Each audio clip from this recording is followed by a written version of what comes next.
Good evening, everyone. Thank you for joining us on our Earth Month programming. And before we begin, I'd like to recognize the Tongva Hashiman nations as the first stewards and the traditional caretakers of this land. I recognize that the original stewards are manifested in our culture today and remain active caretakers of our land, water, air, and all living things. And I know that this statement is but a stepping stone to honor them and all that they have endured and done for this land. So again, everyone, good evening, welcome. Thank you so much to our Earth Month programming for the Climate Equity LA series on community-driven climate resilience. I'm the founding director of the Climate Emergency Mobilization Office. We hope to create a model here in Los Angeles for other cities to follow and wish to prioritize a bottom-up approach to climate policy formation. We have some amazing speakers, dialogue, presenters, and shared engagement planned for you. I want to thank everyone for their contributions and hard work to move the agenda of equitable climate policy forward. First, I want to thank the Liberty Hill Foundation for helping us co-create this three-part series. I want to thank the anchor organizations CBE, Scope, Pacoima Beautiful, and the Leap LA Coalition, and our allies like NCSA, Grid Alternatives, the neighborhood councils, the Cool Blocks Initiative, the mayor's office, and UCLA, and so many others who are facilitating and note-taking tonight and helping to promote the series. And we really did need like an army of facilitators and note takers to ensure that everybody got a small group and it wasn't one of those huge groups. Also, I want to thank our amazing curriculum design committee. We must collaborate and engage at all levels and across borders because climate and pollution don't recognize borders or jurisdictions. Thus, governments must be as seamless as possible in the execution of our policies and services and address worker justice, economic justice, and benefits so that all of us can contribute and be part of the solution to save our planet. Next slide, please. So I want to talk a little bit about our vision because CEMO, the Climate Emergency Mobilization Office, is one of its main tenets to achieve climate policy is to create collaborative, innovative, intersectional, and equitably led climate solutions to support community climate resilience and significantly reduce climate-related health burdens with a laser focus on frontline communities to increase our climate infrastructure investments in those same communities. This is the only pathway, we believe this is the only pathway to solve the climate crisis, not because it is the charitable thing to do or the morally right thing to do, but because if we don't do it and in this particular approach, we will not get to a climate solution that will save our planet. So our goal here at CEMO is to drive policy change with community leadership, grassroots voices first, and assure that we develop a collaborative governance structure between community stakeholders and the city of Los Angeles and create agency and leadership in our communities. This is how we will more meaningfully engage community voices at City Hall. This series is an example of that bottom-up policy design, and we hope you will provide your valued input and suggestions.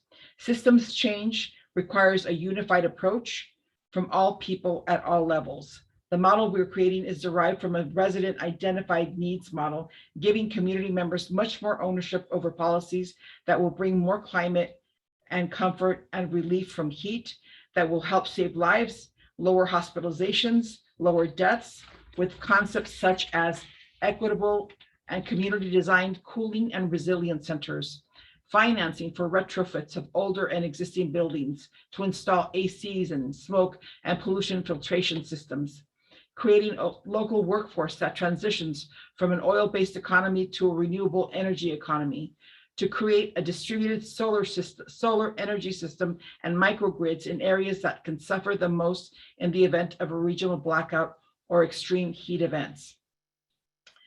Next slide, please. So this slide here represents why your input is so critical and why your input is so important. We created this, we co-created and co-designed this innovative governance model with the Leap LA Coalition and other community allies to prioritize policy areas that they felt most affected their communities.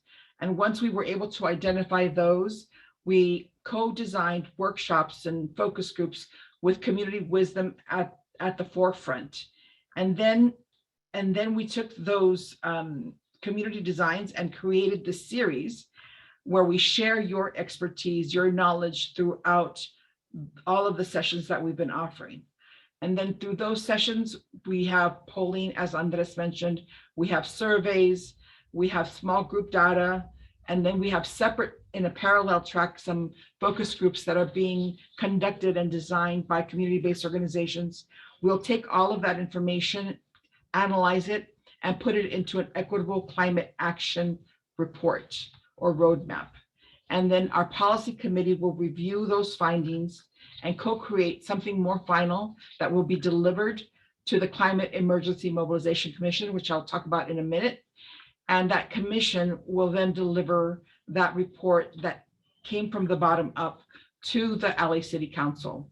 And then we will repeat this process every year, because every year there will be other priorities in terms of climate policy and climate policy investments that the community would want to address and that the City Council would want to respond to. Next. Next. It went backwards. All right. So in summary, we want to create meaningful engagement and civic-led governance. We want this process to help shape recommendations for equitable climate policies, and we want to use environmental equity metrics. We want to coordinate and collaborate with city leaders to bring an equity lens to LA's Green New Deal and engage and mobilize community to innovate governance.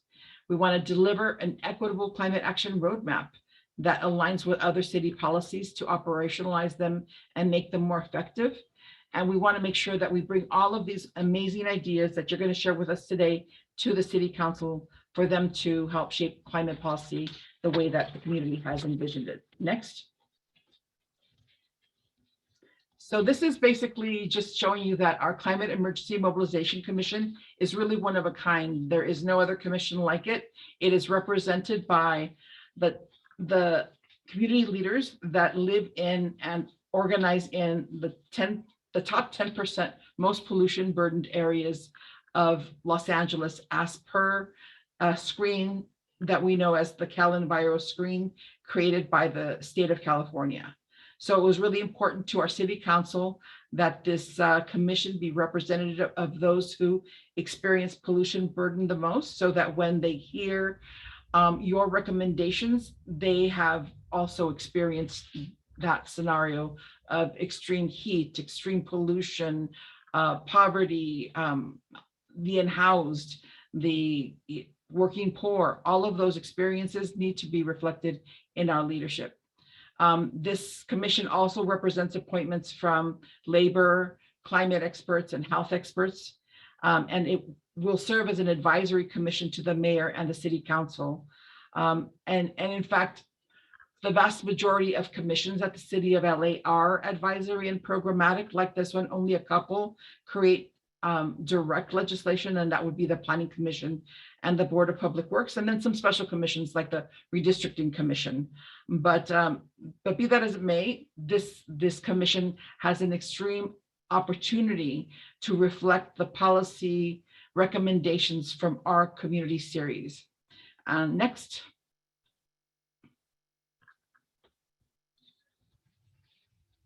Great.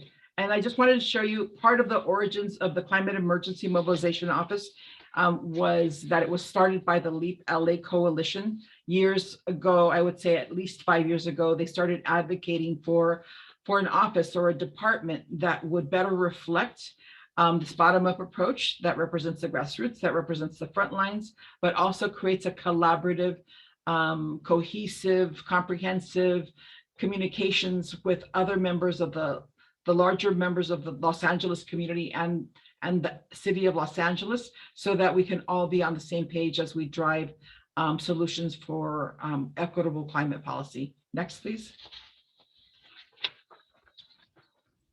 And these are the policy areas that we prioritize for this year. LA's energy planning and equity strategy. LA DWP calls this the LA 100 equity strategies. We also call it by energy justice planning. Building decarbonization was the series that we offered back in March. It seems like a long time ago, but it was just a few days ago.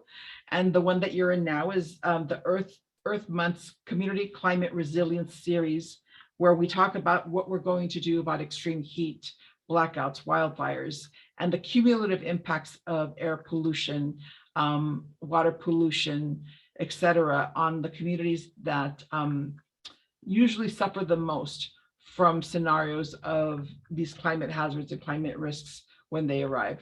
And then we also want to weave through the whole entire process how we will address equitable workforce development and a just transition, while we also address cumulative air emissions that come from the production of plastics and so forth. Next. And this is basically our overarching context that I don't want to go through the whole thing, but basically we want to convey that the cumulative impacts of all the levels of pollution create exacerbating risks when we have climate hazards present themselves. For example, when we have extreme heat in areas like Pacoima or South Los Angeles, we have more hospitalizations and deaths occur there because people already have pre-existing health conditions. People live in slum housing. People are exposed to allergens and air pollution inside and outside of their homes.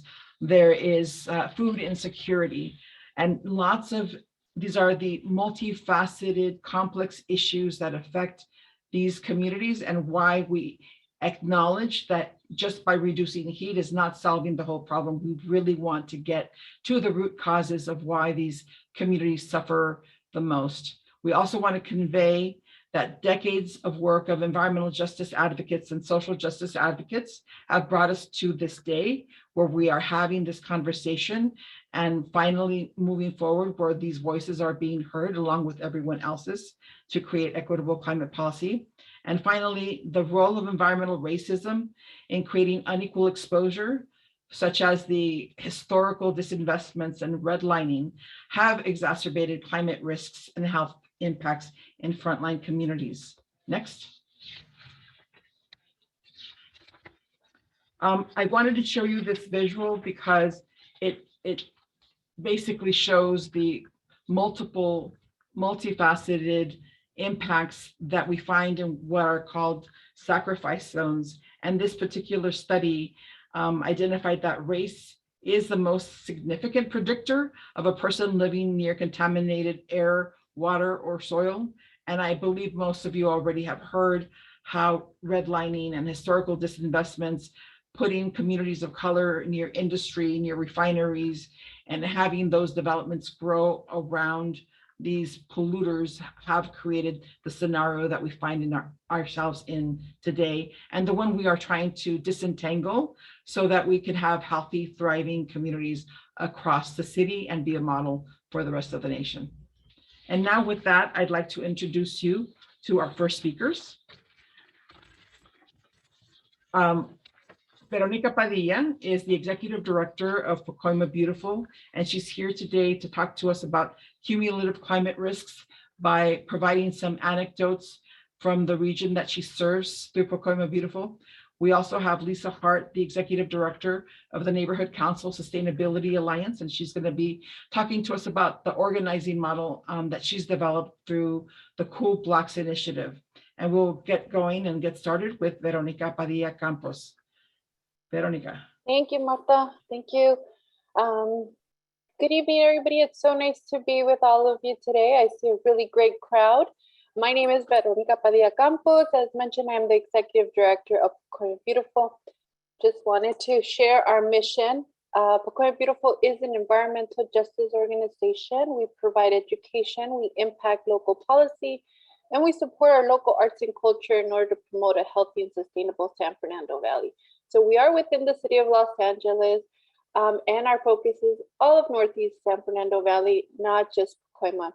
We did start in Pacoima, next slide please, but we continue serving the entire Northeast.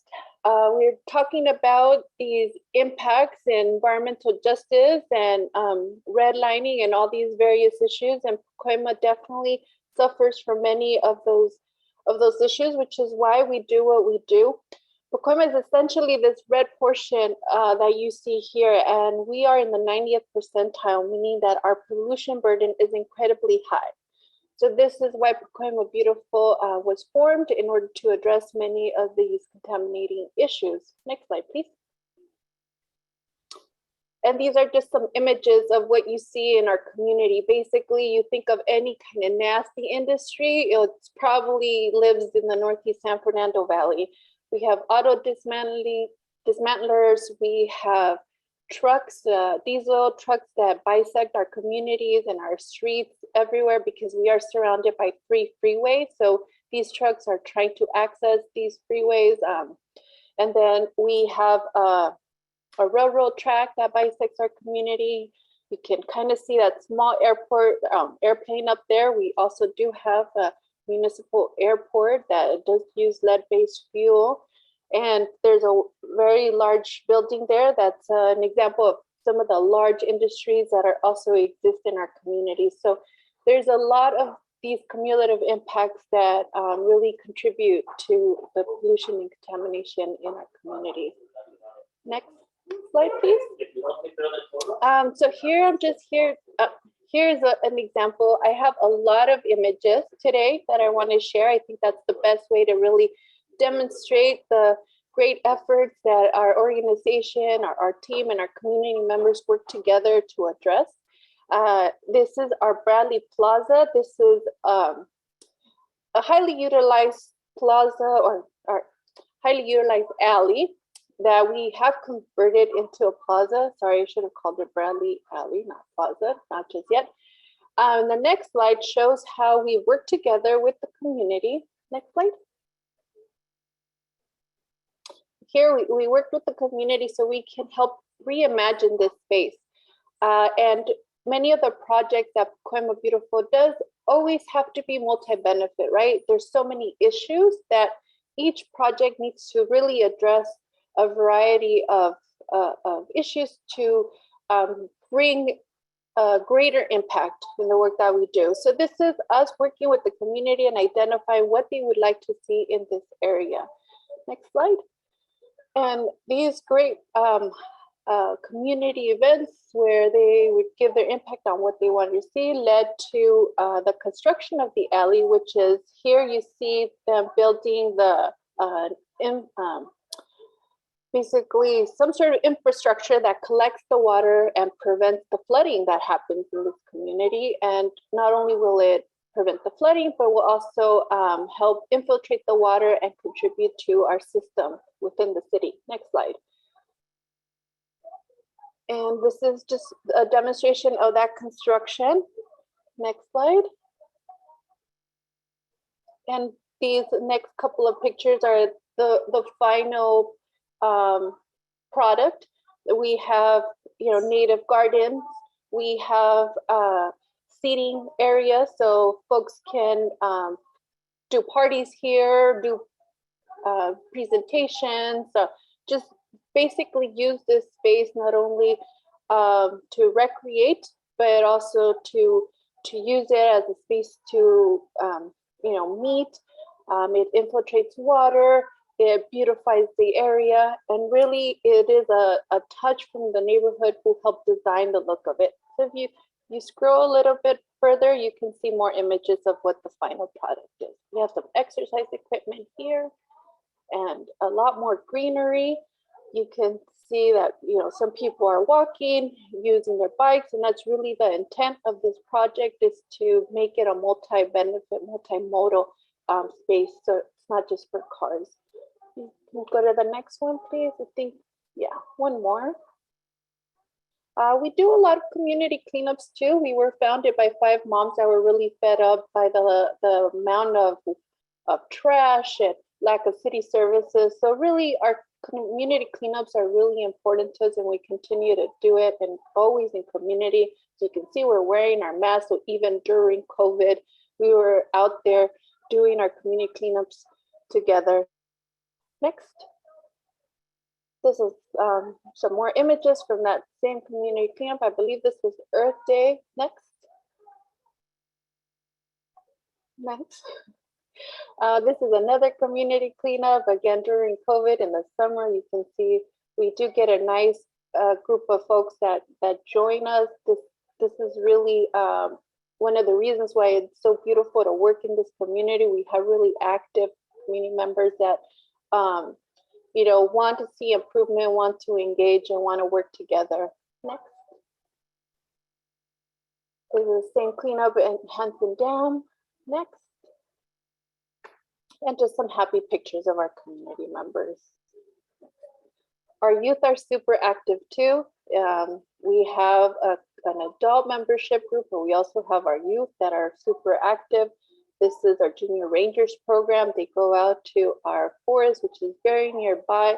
They learn about the forest, but also do a lot of trash remediation. So while they're being educated, they're also addressing you know, cleaning up and really understanding how to be better stewards of Earth. So next one, please.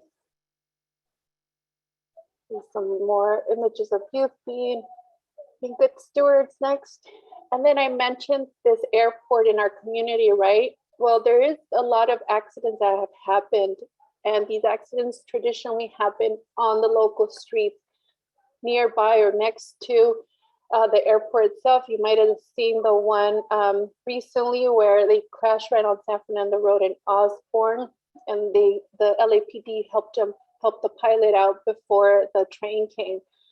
Well, we're really fed up with all this, so we've been working really hard to get the airport shut down. We understand that that's going to take several years, but in the meantime, we feel the airport has a responsibility to care for its neighbors and really think about you know, the lead-based fuel that they use and just making it safer for the residents that currently endure the impacts of the airport. So here are just some images of us taking action. Again, it's the community-driven effort where, you know, it's the community that tells us that the noise, the smell is really an issue for them and really impacts the quality of life. And of course, we have the little ones also very much engaged, making the signs. And this is just the what makes us continue to do the work, because we hear from them directly on what this all means. So it is a family affair often. Next slide, please. We also have a generating station in our community, the Sun Valley Generating Station. And recently we learned that it was leaking methane for the last 2 years, and community were not informed of it, and they allowed it to continue. So as soon as we found out, we activated and we're demonstrating outside the plant there. And you know, it took us it took this long for them to really do something. And so we decided to host this demonstration during Dia de los Muertos, and to kind of bring the point that they were killing our community, that they had been doing it for 2 years with no regard for the impact that they were having. And so, you know, again, it was during COVID, but we thought it was really important for us to be out there talking about this and letting the community know. So we actually walked to the site, and while we were walking there, we were making a bunch of noise and interacting with the community members, and they were asking, what are you guys out here for? And many of them had no idea. So fortunately, this did work, and we were able to get the DWP to shut it down and fix the leak for us. Next slide, please. We do a lot of citizen science. We're out there taking noise measurements. Next slide. Not noise measurements, air quality measurements, sorry. Next slide. Next slide. We also work with our community members to get soil sampling around the airport, and we work with our local university partners to help us read the results of what we find. The youth are really key here in getting trained and supporting these efforts. This is a community garden that we're planting in Cesar Chavez High School. And so our community is very much active in creating green spaces in our community. This is Earth Day of 2019, where we created Jardín Pacoima. This is not an intersection, but a small street that is known for being dumped on. And we wanted to take that street and convert it into community garden. I have to admit that I was not a supporter of this. I didn't think it was going to survive, to be quite honest. And you can see the beauty of the garden now, and it's being maintained by our community members here. All volunteer. Every morning they come and water it, whether it's bringing water from their own homes and filling up that barrel there. They all take turns, and it's really beautiful to see this garden being maintained by our community members. This is a mural that we're also painting through our Transformative Climate Communities Grant, TCC. This is with solar reflective paint, and it is painted at Fernangeles Elementary. It was painted by Christy Sandoval, a local artist. You can see there the difference in the heat from the mural. By using the solar reflective light. It was the first time Christy used this paint, and after that she wants to continue using it to be able to, use this paint to actually help in reflecting sun and preventing buildings from getting too hot. I'm talking very fast now because I think I'm running out of time. This is another project of our TCC project where we're working with grid alternatives to install solar in people's homes within our TCC boundaries. And Maria Madrigal here, she was one of our first ones that received that. This, I believe his name is Marty, this little gizmo here, takes readings around the community, and is also part of our TCC project. It's led by UCLA here, and you will see Marty around the community. We also work with another partner of ours, LA Conservation Corps, to plant trees around the neighborhood. We're trying to plant 2,000 trees. And any opportunity we have, we give out trees in any event around the community. It seems very simple, but our community lacks trees, and trees are so important to really help combat the heat in our community, but there's not enough of them. So we're trying to change that and give out trees any opportunity we have, and we have our community show it off and tell them how awesome these trees are. Next one, and we also have urban gardening classes. We have them in San Fernando, in Lopez Canyon, San Pedro, Griffith Park, and South LA, Watts area. This one in particular is the city of San Pedro, and it's taught by Mr. List there, but we do have these urban gardening classes all over the city, and the intent is to really create urban gardeners within our community to create more sustainable community or city of Los Angeles, really. And let's see, I think I'm done. No, almost done. I'm gonna stop here if I have to. I just want these are go ahead and tie it up. Go ahead and tie it up, Veronica. Sorry, these are just rain barrels that we also give away because water is really important for us to conserve, and every drop counts. Let me see this is just us and the community, again, just planning for the next project at David Gonzalez Park. Again, we do everything in community. Next picture, another picture. This is just the same, and always have to have something fun for the kiddos. This was in October, I believe. That's where we have pumpkins. All right. And then thank you. Okay, I'll stop. Okay, thank you so much, Veronica. That really showed how important it is to involve and engage community with all of the beautiful designs and projects you had. I think you have, we'll be sharing the slides with everyone, so they'll get a copy. And thank you again for providing that great context of community building. Thank you. So next we have Sahira Mann, the Executive Director of Slate Z. She's going to talk to us about including extreme heat and the lack of transit poverty and how it's all exacerbated by more climate change. We also have next Aaron Gross, the City of LA's Chief Resilience Officer, to speak to us about how he has been revising and improving our climate hazard mitigation approach at the City of Los Angeles, and has influenced departments like the Emergency Management Department, our office at the Climate Emergency Mobilization Office, and has really led on creating community-led projects. But let's start with Sahira Mann first. I'm sorry, actually, pardon me, it's Lisa Hart first, Marta. Ah. Yeah. Okay, excuse me. Sorry, Sahira. Good to see you here. Okay, go ahead, Lisa. Hi, thank you, everybody. I'm Lisa Hart. I'm with the Neighborhood Council Sustainability Alliance. Marta gave me a bit of a promotion earlier. I'm not the executive director, but I appreciate the fact that she thinks I'm the executive director. What the Neighborhood Council, so many of you know, and maybe I'll just say in case not everybody knows, that the City of Los Angeles is divided up into 99 neighborhood councils. And we actually have 70-member neighborhood councils now working on resilience. We work to advance sustainability. We work to advance sustainability and resilience across the city through advocacy, through sharing of best practices, and community action. And community action is really the part we're going to focus on tonight.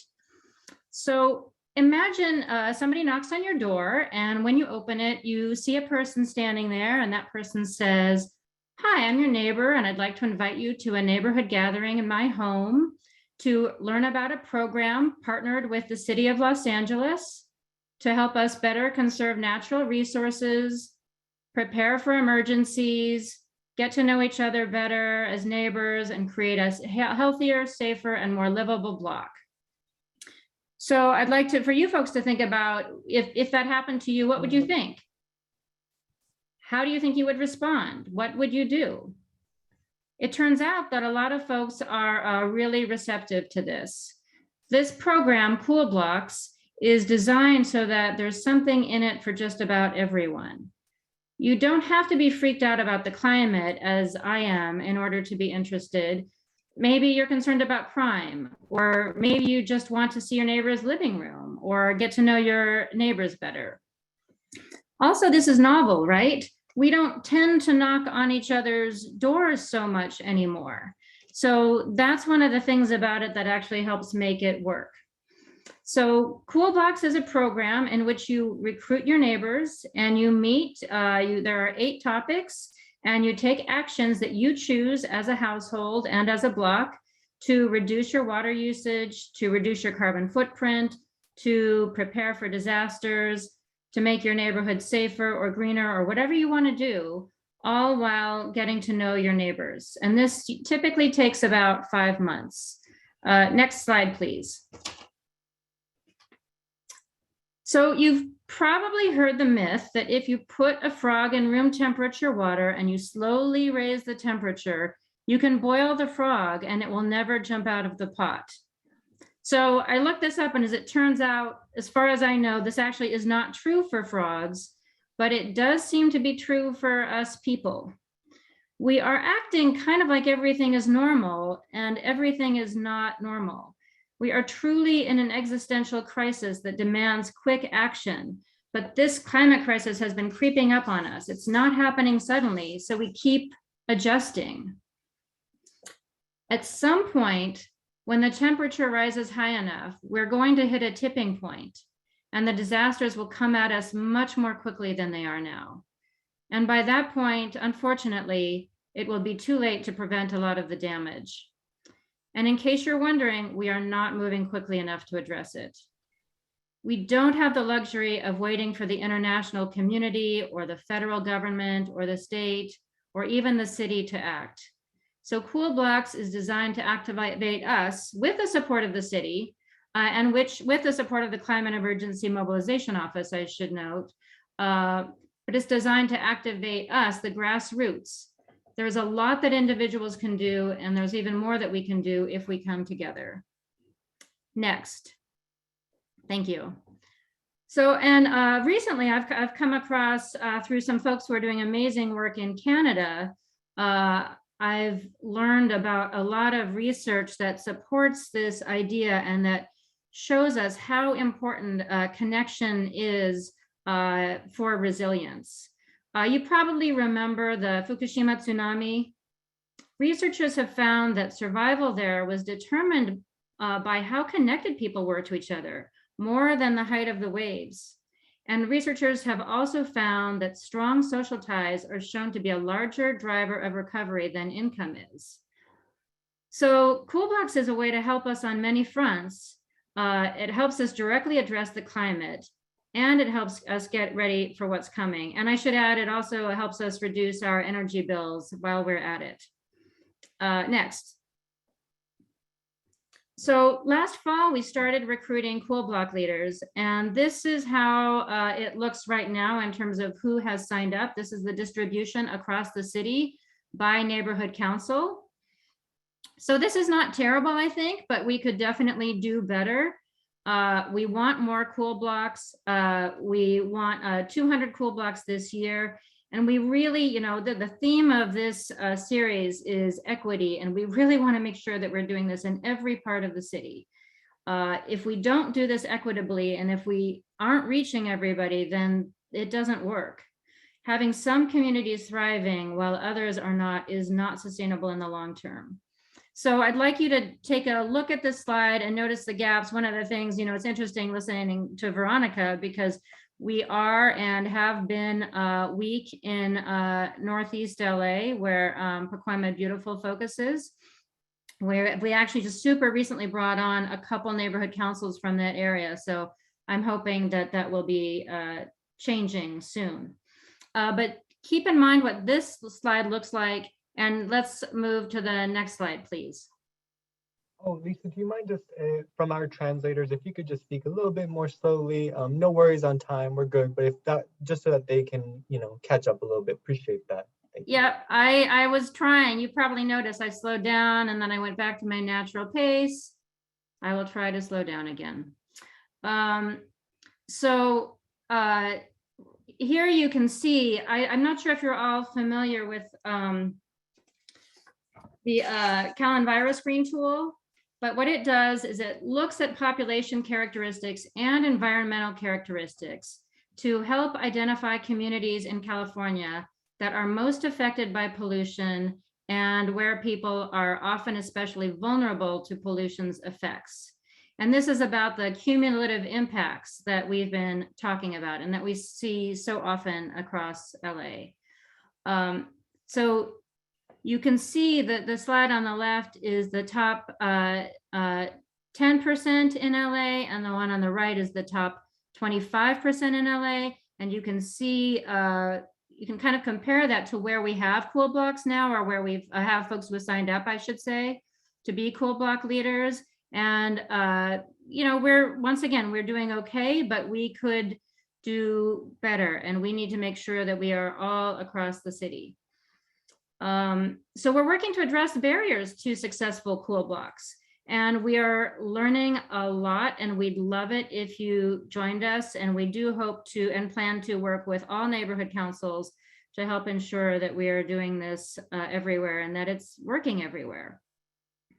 And you can see links to the program, and you can learn more there. Yes, thank you for putting that in the chat, Rebecca. And you can learn more there, and there's a link to sign up as well. And this picture, I love this picture. It's from a video. This is from a Cool Block in Palms in an apartment building. And we do this in apartment buildings. It's open for rent. You don't need to be a homeowner. It's for renters. It's for everybody. You know, it's really, we are working to do this for everybody, and we've seen it work everywhere. So thank you so much. That's it. Awesome, Lisa. Thank you for sharing that great organizing model. I think what we can get to next time is all of the resources and training tools and information that's critical for emergency response. But we have limited time, but we really appreciate all that you're doing. I now was sorry about the mistake last time, guys. I jumped ahead since we're running out of time, but I have the pleasure of reintroducing to you Zahira Mann, CEO and president of Slate Z, that will now talk to us about extreme hazards that are exacerbated by climate change in South Los Angeles. Zahira.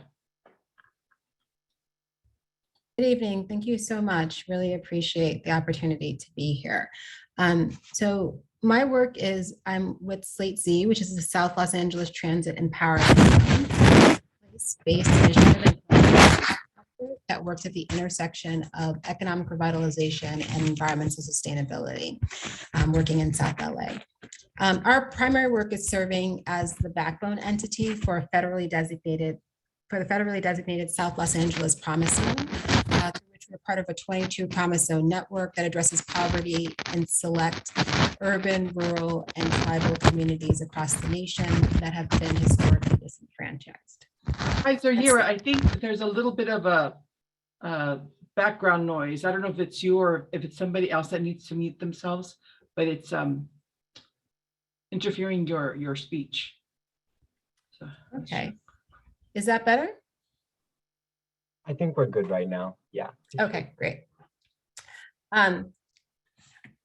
At Slate Z, our work is focused on these 5 levers of change that intersect in those pieces related to economic revitalization and environmental sustainability. So those 5 levers of change are jobs, small business and entrepreneurship, education, transit, community safety, and wellness.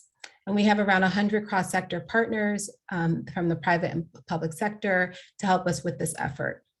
Our geographic area is home to nearly 200,000 residents, which is within the city of Los Angeles. And if you take that population, were to put it someplace else, our populations within the city of LA then would be equal to some of the highest populated cities within California. So I think that population puts us in like the top 30. Over 30% of Slate Z's residents live below the federal poverty level, and more than 9% experience unemployment.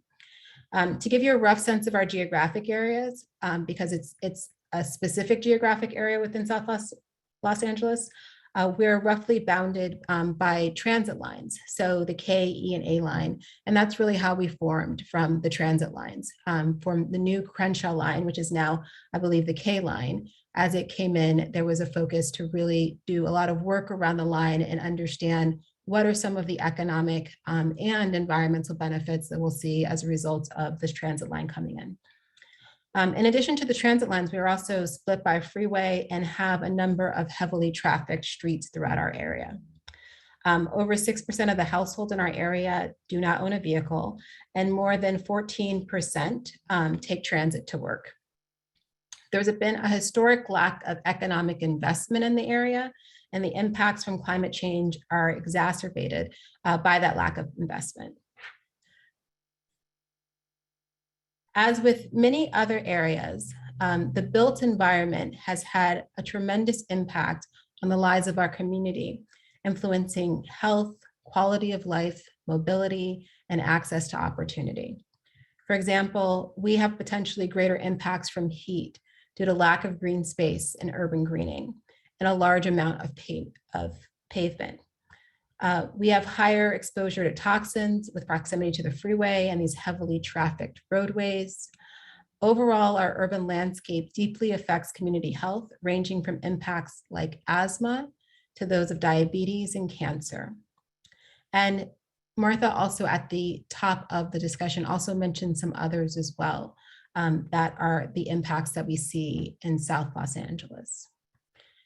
As we work to address climate impacts at Slate Z, we really focus on community engagement and have various projects where we directly engage residents. We take a multi-layered approach to addressing these impacts. So for example, we do things like we work on efforts that result in training people towards jobs that will address greenhouse gas emissions. We encourage the utilization of transit, and we work with community residents to plan how they can access tools that help address the adverse impacts of pollution. To dig into this a little bit deeper, in 2019, Slate Z and its partners were awarded a Transformative Climate Communities Planning Grant, which allowed for a year-long participatory planning process designed to strengthen community-level climate resilience and uplift community voices in the decision-making process. We addressed the impacts of climate change along the Slauson corridor and highlighted projects like the Rail to River project, a project that will increase pedestrian mobility in South Los Angeles, which at the time was still going through the approval process. We are hoping that now that project will be approved and will break ground later this year. The last approvals are just final financial approvals. We are further working with state and local public agencies to examine various transit options that will address climate change and pursue climate equity in underserved neighborhoods. Within this, we partnered with Metro, LAUSD, Move LA, and other partners to pilot a Just Transit program, which gave free, unlimited Metro passes to juniors at Manual Arts, a high school within the Slate Z area. Following the success of that pilot program, the Metro Board of Directors unanimously passed Metro's Fairless System Initiative, providing TK through 12 and community college students throughout the county with unlimited Metro rides from October 2021 to June 2023. We recently began working with LADOT to pilot a universal basic mobility options for South Los Angeles, which will include several measures to engage community residents. One piece is that we have a resident advisory council, and through that, we're able to get a lot of feedback from residents about how the work should move forward. We're working on a similar resident advisory effort around the Baldwin Hills Conservancy and access to that parkland, as well as to creation of a resiliency hub. As we look at this work, there are other investments that we know are needed in the work ahead. And in the interest of time, I'll just give a quick summary of what those are and what we're doing. So one of them is policy related. So with our work, a lot of what I mentioned is something that is a pilot that involves residents that's really tangible and on the ground. There are also policy efforts that are more system-wide efforts, and we're doing some of those efforts with the Baldwin Hills Conservancy. So, for example, that includes expansion of the Baldwin Hills Conservancy boundaries and taking out a sunset provision. All of those pieces seem rather minor when you're talking about changing lines on a map and then changing or taking out a date, but it has a big impact on the type of funding that's allowed for green space within South Los Angeles. The other one is applying for funding through the state for additional resources to come into South Los Angeles. Veronica mentioned the efforts happening in Pacoima. We'd like to see similar efforts happening within South LA. And so are looking at how we can bring additional resources to address climate impacts in South Los Angeles. And then the last one is working with our partners on education and job opportunities for residents in the green economy and in the greening of the economy. These pieces will help with reduction of greenhouse gas emissions, but also, again, provides a very tangible understanding for our residents of what these measures actually are. Sometimes when we're having conversations with our residents, what we will hear from them is that a lot of those green measures will not work in South LA. And some of those green measures have to do with solar panels, electric vehicle charging, and other efforts, such as even increased transit use, that do work in other communities, and there's some reticence to the implementation. Really what they're identifying is a design challenge. And within there lies an opportunity to address that design challenge, because when we can implement those measures within South LA, we know that we can then take those ways in which we've redesigned a measure and be able to export it and ensure that we can implement it in other parts of the region, state, and nation. And having our residents in these jobs not only helps to ensure that they're economically vibrant and able to take advantage of the green economy, but then also are at the table to help in the initial design stages of how these measures are implemented in communities like South Los Angeles. So with that, I will turn it back over to Martha. Great. Thank you, Zahira. That was amazing. It's such needed work. And I know that the organizations that are working on Slate C have been working on this for a very long time. I would say at least a decade, if not more. So this is wonderful fruits of your labor.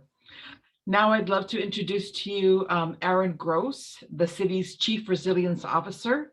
And I mentioned earlier how he has brought his vision to make significant changes to how the city of LA approaches equitable climate resilience in various departments. Aaron? Thank you so much, and thank you so much for the opportunity to talk with everybody here tonight, participate in this amazing event. As Marta said, I'm the Chief Resilience Officer for the City of Los Angeles. I base out of Mayor Garcetti's Office of Public Safety. I'm going to talk a little bit about the bigger picture of resilience and the city's perspective on resilience and our efforts towards that. And then get a little bit more specific about community resilience and some of the work that the city and our partners are doing towards community resilience. Generally, for a city perspective, resilience is really, really broad. There's a lot of overlap between resilience and sustainability and economic development and equity, but it's really the city's effort to be able to prepare for, deal with, and recover from any shock or stress that may present itself to the city of Los Angeles. We look at resilience from various levels of connection, from the individual level of resilience to the family level of resilience to neighborhoods, to the city and beyond, regionally, statewide, nationally, and beyond that. There's so many different ways to find resilience and find sustainability, to increase our ability to be ready and to be able to deal with and to come out of any shock or stress stronger than we were before. Mayor Garcetti has been adamant that resilience be incorporated into everything that the city does. That resilience is not an add-on, but instead is incorporated into the work that we do, and the efforts that we have always consider long-term resilience of the city, of communities, of the city, of the region. Within our city systems, we have a number of plans and organizations and projects that are intended to make the city more resilient. We have a hazard mitigation plan through our emergency management department that is an overall planning document. Wait, I'll get to my slides in a second. Go back. Where we plan out how the city can be resilient in the face of any shock or stress that may present itself.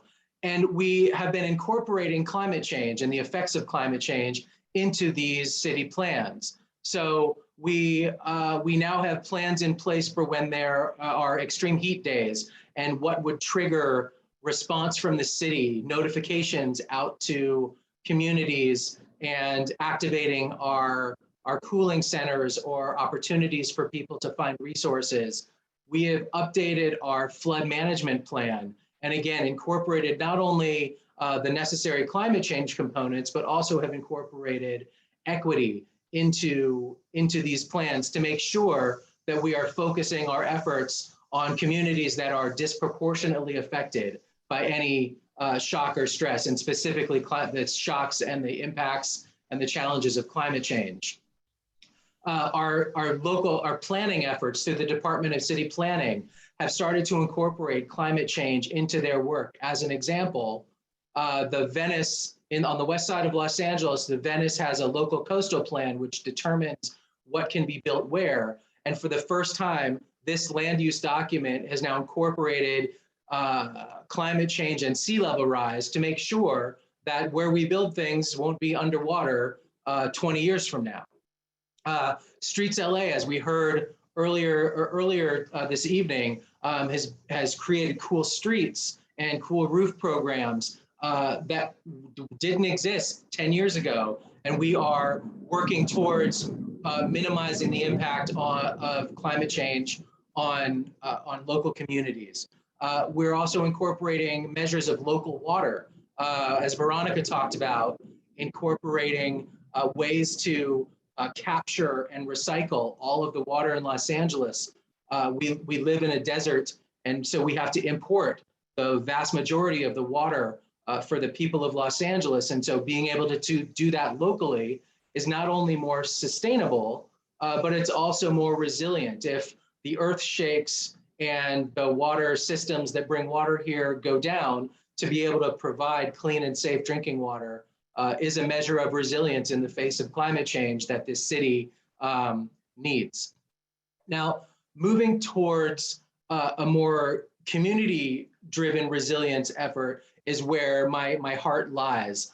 I often get the question of what keeps me up at night, and really what keeps me up at night is community, what communities will do. We only have so many firefighters and so many police officers, and you will hear from many of the folks tonight, and especially you'll hear from first responders out in the city, that we want to come and save you when you need to be saved, but there's only so many of us. It's really going to be your neighbors that are going to be the ones that save you, that can help provide resources that you can turn to, or that will turn to you to help protect in times of need. So we've got a number of different programs to help with community resilience. Some of you may have heard of the CERT program, the Community Emergency Response Training, that is run through the fire department, where people can learn life skills and learn how to actually help and be makeshift first responders. But we have other programs that are more targeted towards local communities and neighborhoods and streets. The most impactful one, and the most one of my favorites, is called Ryland, which is the Ready Your LA Neighborhood, which is a neighborhood mapping program where people invite their neighbors into their living rooms and talk about what vulnerabilities we have on our block, and what assets do we have on our block. Do we have a nurse or a doctor or somebody with a generator? Do we have somebody who has a big yard that can serve as a community meeting place? And so this program, we are working on getting out to the entire city. But when we initiated this program, we realized quickly that this program works well in certain neighborhoods and certain communities and works less well in others. So we understand that we need to have different versions of this type of program. Some of those versions need to be able to be in community centers and in neighborhoods where people don't want to invite their neighbors into their living room, or people who don't necessarily, communities who don't necessarily trust the city and want city entities coming to their neighborhoods or coming to their homes. So we're looking for ways to serve multifamily homes. We're providing a Ryland program where it can be self-led, where you can talk to your own neighbors and lead it without someone from the emergency management department coming to your neighborhood. But those programs alone aren't enough. There are other measures of community, other programs for community resilience that can be impactful. And one of my favorites is the projects that you may have heard of, that I believe that Zahira mentioned also, are resilience hubs. And I'm going to take a few minutes of my presentation to talk about a specific project in the Boyle Heights community that is the city's first resilience hub, but is actually already providing information and best practices on how we can have resilience hubs throughout the city. Can we go to the next slide, please? So a resilience hub is essentially an existing trusted community asset, somewhere that the community already trusts, already goes, already provides resources to the community, whether it be childcare, job training, a meeting place, a house of worship, a community center, somewhere that the community already knows and trusts. And with that, we will designate that location as a resilience hub and try to add resources. The most common resources added to create a resilience hub include solar power and battery backup systems. So if the power goes out, so if the power lines go down, there's still power. A meeting place, somewhere where the community can meet and not only charge their phones, but meet with their neighbors and talk about resources and where people can get supplies or PPE. Usually resilience hubs have an ability to provide some sort of food or water, a commercial kitchen, some way for people to communicate, community gardens. There's a lot of different components that can go into a resilience hub, but the base component of it, the base most important is that it's an existing community, trusted community asset. Next slide. I'm gonna back up a little bit back to resilience and remind everybody that resilience, while we're talking about climate change and the effects of climate change on communities, there's a lot of overlap in preparing for any shock or stress. And so when we think about assets in communities, we do want to focus on climate change, but we can also provide resources and information and education that can help us deal with multiple shocks or stresses. So not just climate change, but wildfire and air quality and poverty and those sorts of things to think about as we're creating community resilience assets. Next slide.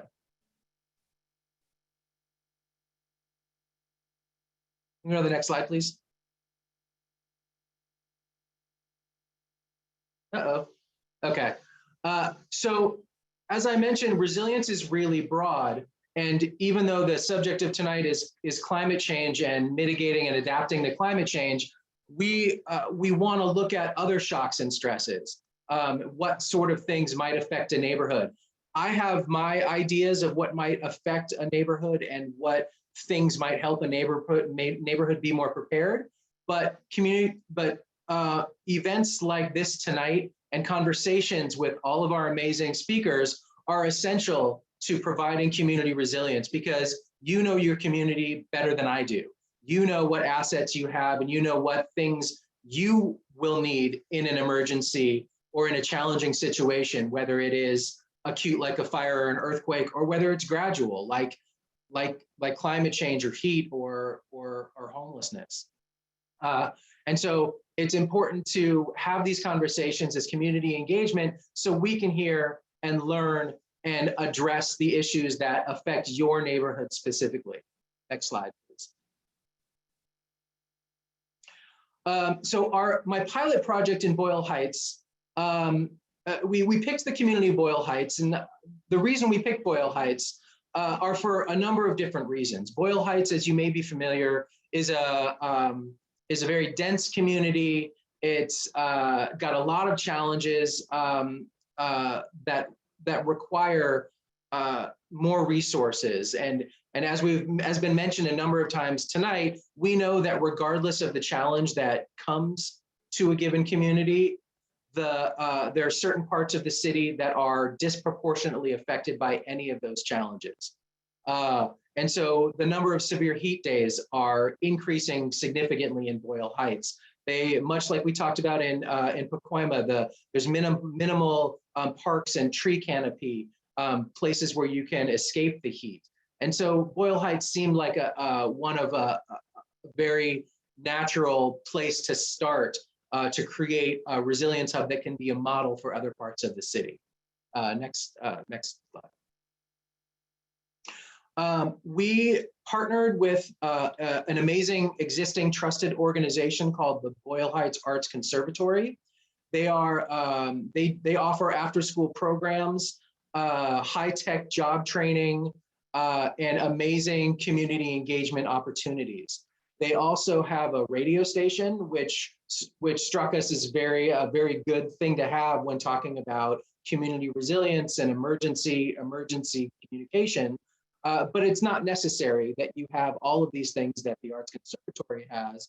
But there were just a number of components that this nonprofit had that seemed to lend themselves to being a model for future resilience hubs, including being in a building that includes a music venue that can serve as emergency shelter space, or they've got a commercial establishment, a pizza joint in their street frontage that not only has a commercial kitchen, but also has a wood burning stove. So if in a major earthquake, if the power goes out and the gas lines are cut, there's still an opportunity, a way that we can make warm food and provide that to the community.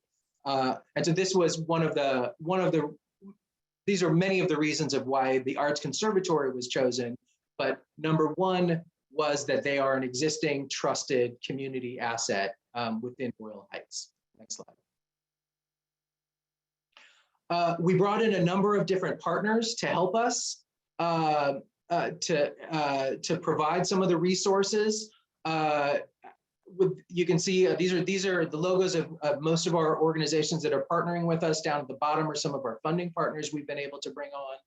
But organizations like Climate Resolve that does amazing community engagement, and the Department of Water and Power that can help residents and local businesses get rebates and learn about efficiency that can help minimize the impact of climate change and impact of some of the challenges that are presented to the Boyle Heights community. The American Red Cross is providing trainings on first aid and CPR and preparedness. The U.S. Green Building Council is an amazing partner, helping us not only create a more sustainable and clean facility to have a resilience hub by bringing in efficiency measures with both water and energy, but also air quality, filters, and monitors. So not only for the facility, but also is providing information to local businesses and local apartment buildings on how they can be more sustainable and more resilient as an added benefit to this existing community resource. Next slide. Oh no, that's the last slide. So I really appreciate the opportunity to talk about community resilience in general, and specifically about the Boyle Heights Resilience Hub.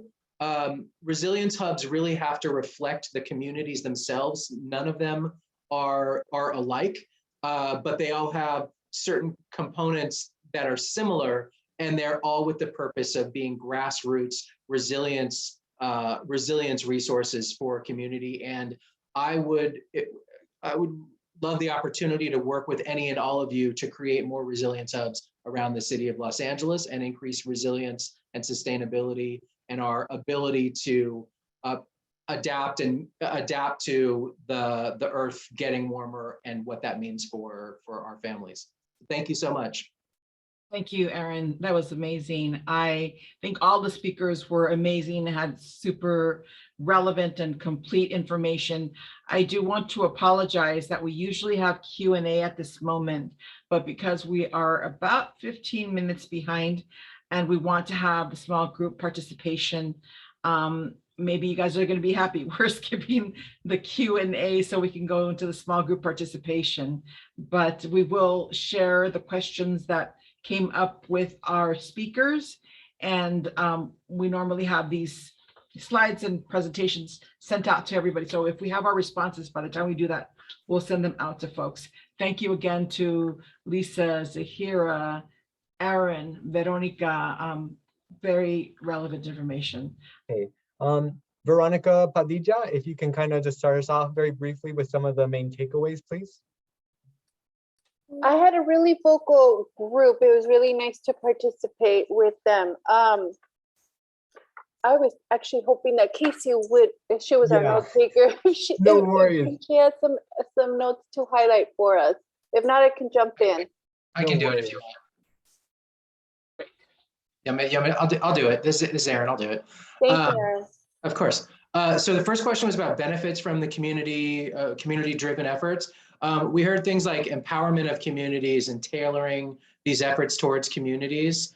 We talked about not needing to reinvent the wheel and being able to highlight the capacity of communities to do the work. There are opportunities in communities that were really the focus of the question of the benefits of community-driven. Thank you, Aaron. Thank you so much, Aaron. And then next, if we can have Laura Gracia share kind of some of the takeaways from your room. Yeah, Yeah, hey everyone. We had a really great conversation in group 9. So for the first question, folks were also really glad to see how community was coming together, how community was empowering one another in a lot of the examples that were shared from other organizations. They really enjoyed the idea of an example of like a gathering place without traffic or nearby industry, for people to hang out, for people to just like, you know, have a good time, and having green spaces, accessible gardens, and access to pools is something that folks really shared. And especially a way to make it easy for folks who who are low income or rely on social services or other social programs, such as like Medi-Cal or food stamps, and making sure that there's a way to prioritize their access to some of these locations at low cost or no cost. And then for the second question, folks, some of the things that folks could see as challenges are making sure that there was a strong education and outreach process so that people can participate in these, in some of the resources, yeah, and then ultimately making sure that the solutions that are being pushed for are accessible. A lot of folks mentioned like electric vehicles and solar panels and how they don't feel like that's accessible to them as renters or being low income or on a fixed income. So making sure that, you know, we're rolling out solutions for them. And then and ultimately, this kind of goes into the number 3 as well. So this came up in 2 and 3, was overall the main solution being reducing industry and pollution. Overall, folks recognize that, you know, someone said that they've lived in their community for 50 years and they've in Wilmington, and they've lived there for 50 years, Wow. and they don't feel like the refinery or any of the industries have actually lessened their contamination. So overall, making sure that we're reducing contamination, that that the city has a strong plan to reduce and phase out industry to truly address the climate change, and then just making sure that the green spaces do have trees. There's a park that's supposed to have like a water area, but their water is turned off during the summer, so it's like not really accessible for folks to, you know, cool off. Yeah. Thank you, Laura. So definitely hearing the need for kind of these green spaces, kind of spaces of relief from heat, you know, kind of difficulties in accessing a lot of EVs, and just kind of the perpetual harms, I think, of a lot of these contaminated spaces, of pollution in general and industry next to low income BIPOC communities. Thank you. And then, oh, Gabe, yeah, so for the sake of time, yeah, go for it. I'll be quick. For the most part, our group, the biggest thing was they love that they're getting this information. Oh, sorry, did I not have time? Sorry, I was going to ask Ruth to kind of share feedback right now, if that's okay. Oh, yeah, that's fine. Yeah. Go ahead. Yeah, thank you. Appreciate that. Ruth, si se quiere cambiar de canal Aquí para estoy. que pueda compartir con todos, y yo voy a traducir después, so Aquí I'll just estoy. translate after Ruth. Thank you. Adelante. Perfecto. En nuestro grupo más que todo fue muy bien. Todos hablaron, ¿verdad?, de las soluciones que les gustaría mirar en sus comunidades, ya que, por ejemplo, en Wilmington hay refinerías que les gustaría que fuera el alcalde o el concejal, ¿verdad?, prestara más atención a la comunidad. Okay. Dale, ¿eso es todo? Is that, yeah, Gracias. thank you. So just to Do you want to translate, give Gabe a minute? I'm sorry, Marta, what was that? Do you want to give Gabe a minute since he wanted to say something? Yeah, let me just translate real fast. So just Okay. Ruth was just identifying, I think, a lot of the harms from refineries, and just wanting folks from the mayor's office to just come and really help address a lot of the needs and solutions that communities identified. And Gabe, do you want to just share your kind of the conversation that y'all had? Yeah, it's the same. It echoes what everybody said, but the biggest thing was everybody's really appreciative of the fact that we're having this meeting. But they said that having this information for themselves doesn't really help them. What they would like is a way to be able to spread this information to everyone who wasn't here, to their neighbors in their community. So they'd appreciate like the video, the chat, just the slides, just anything that can help spread this information. Dale, Gabe, thank you so much. And pardon the interruption earlier. And we'll definitely be sharing this recording with everyone who is registered. So y'all feel free to also as well share it through your network, share it through your channels. I really appreciate all the feedback today. I know I jumped in around a lot of conversations that was beautiful and rich. And we have been writing all this down too. So just we'll be kind of sharing the main policy priority, the main priorities later on. Can I add in one feedback that we got from our group that I think is feedback very quickly.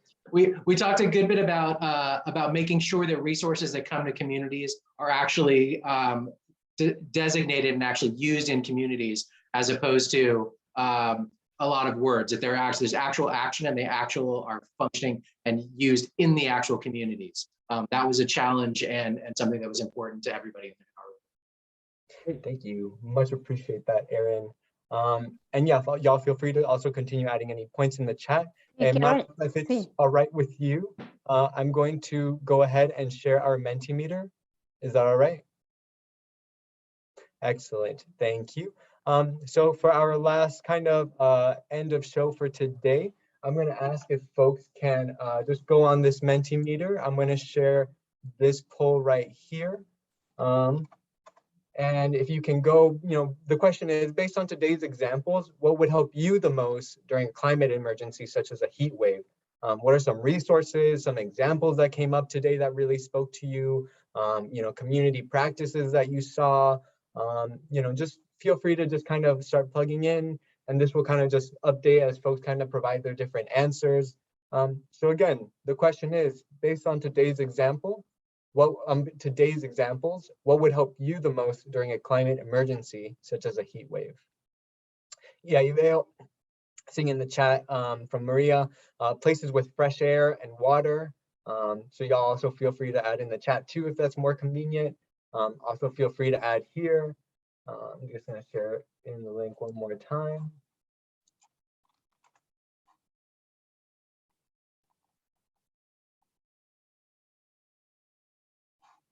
Cooling centers, water, fresh, sustainably grown produce. I think similar points too as well that we saw in some of the examples from a lot of different groups, especially a lot of work around resilience hubs. Yes, access to air-conditioned space. Let's see, community pools. I just heard that one was coming up a lot more. Access to kind of those fresh water spaces, cooling centers, clean beaches. Yeah, and we'll have this open as well.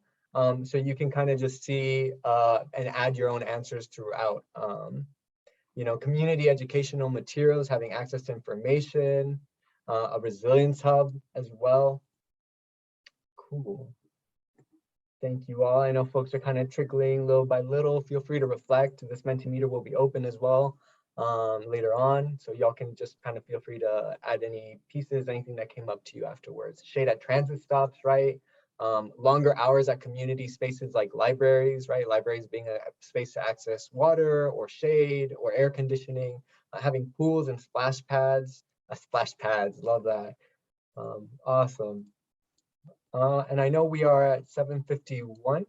I'm gonna leave the Menti link open, but Marta, not sure if you want to share kind of some final thoughts, final words as we kind of wrap up for today's session. Thank you, Andres, and thank you everyone who facilitated, took notes, and was part of our speakers and panels today. You gave us a lot of systems change thinking, wonderful solutions for the city to take to heart, but you also gave us some really wonderful examples at the local level and what we can do better as a city to create institutional change to address the social change that needs to happen at the community level. I think pool accessible, free and low cost pools is a big one for families who are trying to do something for their kids during these heat storms is a good local example. And then Zahira gave us the systems change example. They took a few years to plan out how they were going to change and invest in transportation infrastructure, climate resilience infrastructure within a radius area in South Los Angeles. And they're doing phenomenal work to show the rest of us, as is Pacoima Beautiful, how we can get federal and state investments to these areas that really need more climate resilience for the long haul. But I think the city is hearing you and is listening to you, and will try to go back and address how in this particular summer with the oncoming heat waves, we can be more responsive to provide the tools that we've been talking about today. So I want to thank you all again. In summary, I want to say that the slides, the questions, all of the materials that you've seen today will be sent to you with our thank you and with our announcement of our final climate resilience session that will be on April 21st. And our finale for the whole series is going to be May 12th. And you'll get those announcements in the email, and how to keep in touch with us and how to follow up with us. So you will also get a survey, and we hope you fill out the survey, because that's part of our report that we will deliver to the Climate Emergency Mobilization Commission that will help shape more equitable climate policies, and will be delivered to the City Council so that they can hear your suggestions directly. And I just want to say, aside from Erin, who's here from the mayor's office, in our groups, there are and have been people from the council offices who have been listening to you. So your elected officials are also listening to you through these series, through the reports that we will send, and through the continued dialogues that we will have on these very important equitable climate policy issues. So thank you once again. And I know this is not goodbye, but I feel very blessed and very fortunate to be doing this work with all of you. Thank you.